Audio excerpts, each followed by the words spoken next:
Bali sudah sangat terkenal dengan keindahan alam dan keragaman seninya, termasuk keunikan bangunan tradisionalnya. Namun dewasa ini tidak sedikit bangunan di Bali yang mulai bergeser ke arah modern. Kondisi ini sangat disayangkan karena dapat mengurangi nilai budaya Bali. Salah satu khasanah budaya yang menonjol adalah bangunan tradisional dengan bentuk arsitektur yang sangat beragam. Bukan saja keindahan arsitekturnya, tetapi juga kebudayaan tradisional daerah yang melatar belakanginya. Proses pewarisan arsitektur tradisional, khususnya di Bali, telah mengalami stagnasi. Kini yang terpenting adalah menyadarkan masyarakat akan makna dan nilai-nilai luhur yang terkandung di dalam karya tradisional itu. Terkait dengan hal tersebut, akademisi arsitektur Wayan Kastawan mengatakan, arsitektur tradisional Bali merupakan cerminan identitas diri yang harus dijaga.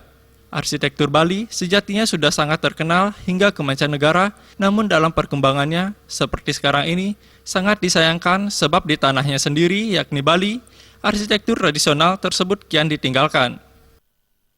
Sehingga arsitektur tradisional Bali itu tidak hanya dikenal di Bali saja, tetapi sekarang sudah mencapai ke seluruh dunia. Bahkan orang-orang asing pun banyak belajar ke sini.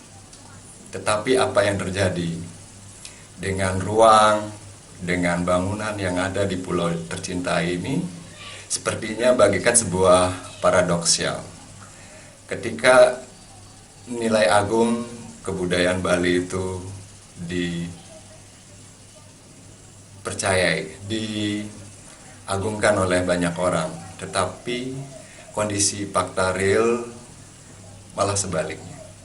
Arsitektur Bali di kota-kota misalnya kian banyak ditinggalkan.